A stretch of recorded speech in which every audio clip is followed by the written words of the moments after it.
guess what, kids? We're going on another field trip. Y'all know I'm working on the MD600 quarter scale helicopter, right? Y'all know that because you guys follow me. You all are a bunch of freaking stalkers. Yeah, I know all you. Yeah, I'm talking to you. Anyway, so I got a hold of Brim Aviation. It's down in Ashland, Oregon. It's about 3.5 hours away. And talked to the head maintenance guy. Told him my story. He's like, hell yeah, get your ass down here and bring the helicopter. So I'm taking the helicopter down and I'm gonna try to do a test flight for him down there. But more importantly, he has a MD520 tail boom that's off of the helicopter, so I can look inside and see how all the shapes of everything go to make the tail boom work as the anti-torque with the slats down the side. So this is going to be an interesting day, to say the least. So, okay, here's the 520 boom. Air goes down inside that spot right there. The piece that's on the outside, that is actually the inside piece of that piece right there, and it continues on outside. This airfoil shape helps create lift to get it out. All right. Yeah, this one was a border patrol.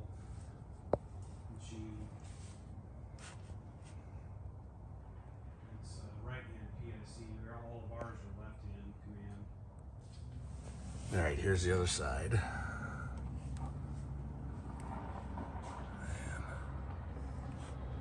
So this would be straight on.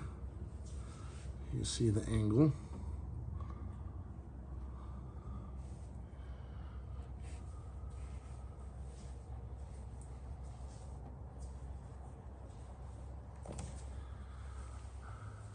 And then that's where the pulley hits and comes over with cables back to this point to rotate the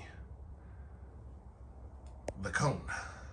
Off, you'd see them go Okay, through there, so inside. the cables actually go through these spots here and come out right there. So they don't have to go around this damn thing. Mm-hmm. And then they go around. The tailbone's actually right. Yeah, it's pretty close. That's awesome.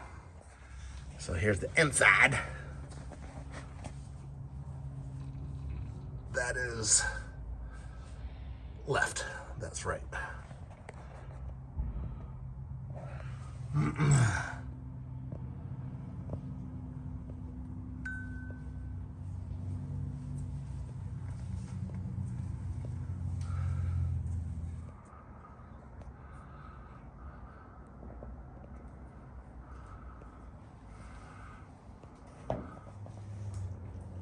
Yeah, before COVID, we used to do the airport day, and we would give rides. Yeah.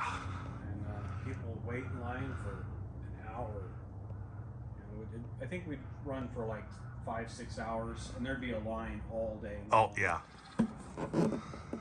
This stupid little detail is the hardest thing Oh, I can imagine. to reproduce and have it work. I bet. We're using a lot lighter materials and you're full of fuel and passengers.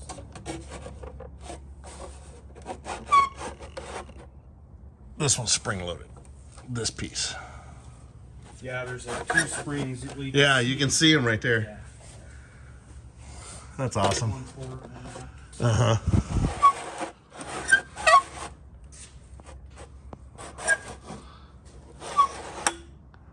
That's how it works, Mike. My buddy that called me this morning.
Perfect. Do you get nervous flying these anymore? Or you know so Oh long? no, yeah. If you're not getting nervous, there's something wrong.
Boy, what a successful day. The guys put up with me down at Brim Aviation, and I cannot believe they let me just arbitrarily walk around taking pictures of all kinds of helicopters.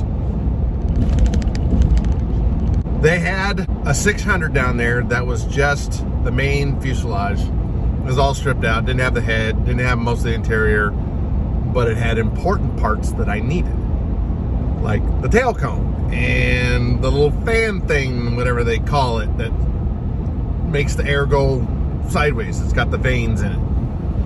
But more importantly is I got to really take a deep look into what the slats are down the boom, down the inside of the boom, because there's two aerodynamic looking airfoils inside there running down the length of it. So where does the air come out? Well, it goes out in between them. And I found out that the outside piece that you actually see that's all blended nice, well, that actually goes to the inside to make a nice smooth transition. They had 3 900s in there. I think actually 2 of them were 902s and 1 of them was a 900. Well, and I got a shit ton of pictures. So Mike, whenever you get a chance, I'm gonna send these all to you so you can finish up your 900. They had a 520 down there, complete, ready to fly. It had an awesome freaking paint scheme on it. And I think, Taylor, you're gonna want this paint scheme for your 520. The guys put up with me. I took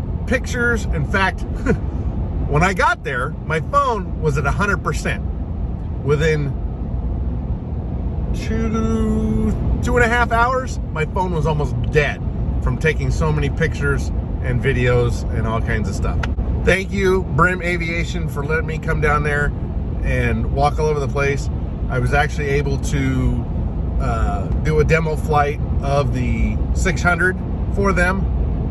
And damn it, I didn't have video running, but I'd flown around, and the first flight, I did 2 flights, and I was getting the batteries in for the next flight, and some dude come ripping down the outside of the airport in a Mustang. I mean, just kind of scary. Comes up, what the hell are you guys doing? Do you know you just scared the shit out of my wife? I'm like, oh, sorry. I didn't realize that your wife was scared of a helicopter at an airport. And that was kind of the reaction of the rest of the people that were standing around. Kind of a little bit of an overreaction on the guy's part. It was funny as shit. I wish I'd had that on video. It would have been funny as shit. Yeah, there's going to be long videos. There's going to be lots of uploads. There's going to be all kinds of stuff. And I'll get all this out to everybody. There's even a Huey B on really tall skids. Holy shit, they're tall. Some cool looks into compartments on the Huey that were all opened up. They're doing some maintenance on it, so it's kind of cool. You know, we're always trying to add detail. This will do it. Now I'm got a long 3-hour drive home, but I'm still high. And a very special shout out to Mike Dowdy, the Doubtster. Mr. Montana Mike. He called me first thing this morning, and I lost him 10 miles out of town. Picked him back up. I called him again when I got back on I-5. We spent an hour jibber-jabbering about his 500 and the things that he's not going to do to it because it's just a put it together and fly it helicopter. Yeah, whatever. Thanks, Mike. You made the drive bearable. I love you, brother.